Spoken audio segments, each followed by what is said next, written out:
Dimitar, hi again. Hello. Welcome to this short interview. Uh, you're the part of the research team of the Project Alliances for EU, which is financially funded by the Visegrad Fund and the Ministry of Foreign Affairs of Republic of Korea. This project seeks to engage in analysis and advocacy initiative aiming at depolarizing the intercultural relations between North Macedonia and Bulgaria in order to prevent the pending possibility of another stalemate of the EU enlargement process. Can you please introduce us with your research subject in the frames of this project?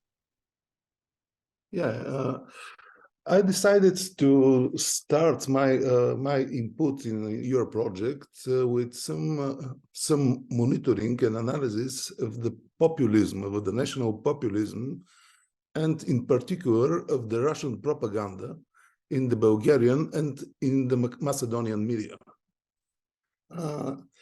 For many years already, me personally and the team of my foundation, we work at this field.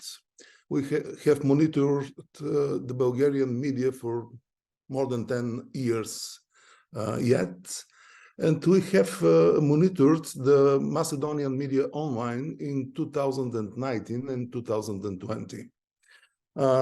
In these years exactly, we witnessed a great turn in the Macedonian media from some very pro-democratic, very clear media space toward a real nationalism and national populism as a media discourse. And this turn in Macedonian media was directly provoked by the Bulgarian nationalists. This turn started after some speeches by Krasimir Karakachanov and Angel Dzhambazki from the Bulgarian VMRO, and they were mirrored directly from the Macedonian VMRO and from some circles from the internal opposition in the Socialist Party of at that time.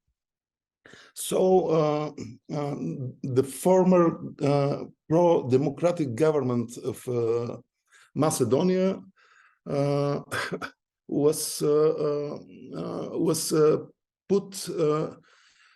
attacked from two sides, from the Bulgarian nationalists and from the internal Macedonian nationalists.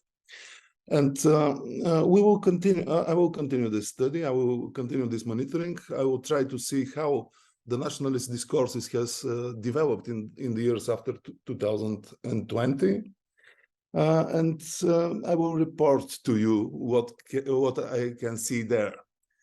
The other thing that is very important to be analyzed, it is very important to see how these national populist discourses, and in particular the Russian propaganda, work because many people are involved in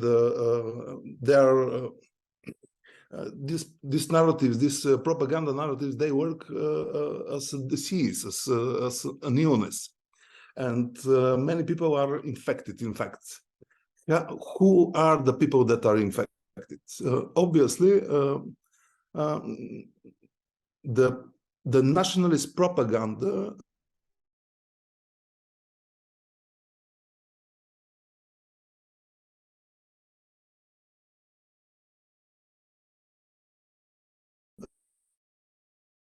many people feel that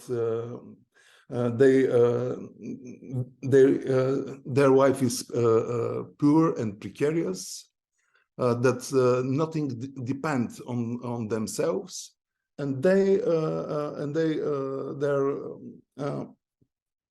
they're akin to follow the propaganda cliches that says that the people, the Bulgarian people or the Macedonian people are very proud nations, and these nations should be sovereign, and so on. The propaganda, the nationalist propaganda, is a source of a proud for people who feels that they have was their part in personal terms.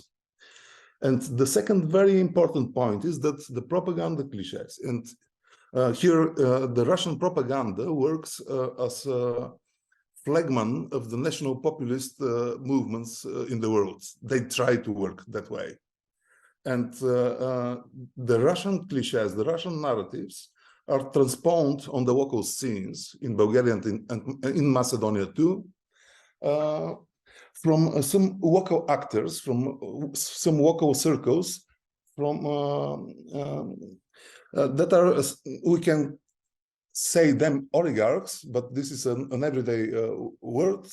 But these circles use the state for some economic purposes.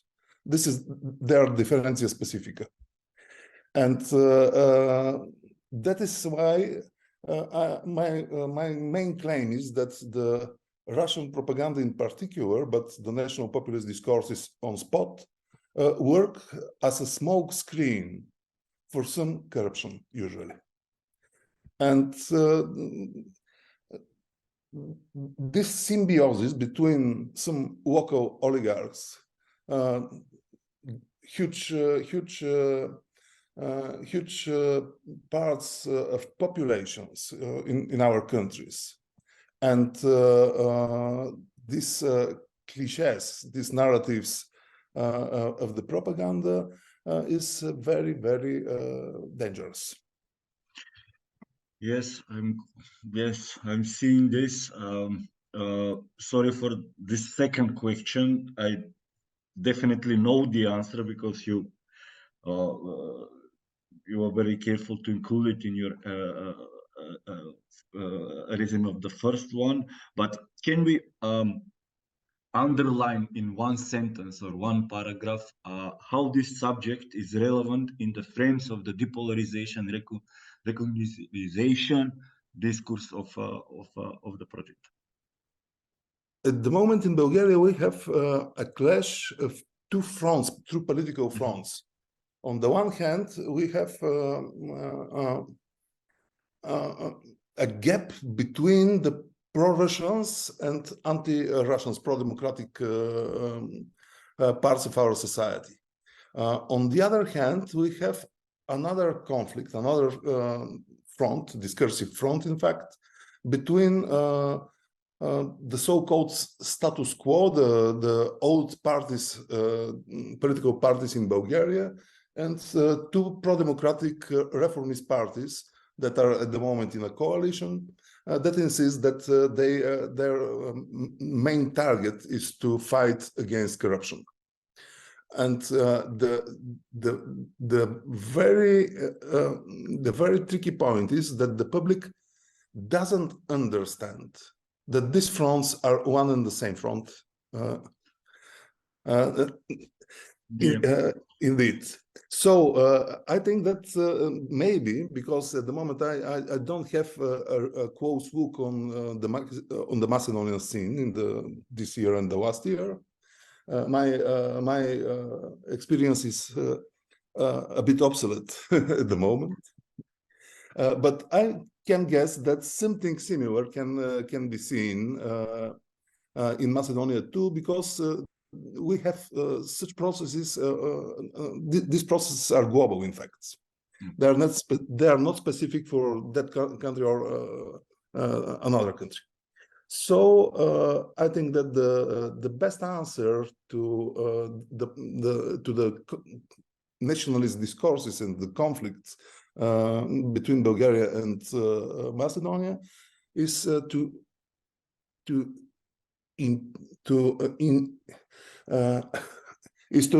find new discourses, to construct new narratives that are that can be widely disseminated, and that explain one simple thing: that the nationalism works as a smokescreen for the corruption. If the people understand this, they will find that all the sovereignist rhetorics are in fact one big lie. So this is the direction that I see as most important. Thank you very much for this and good luck with the research. We will waiting for it.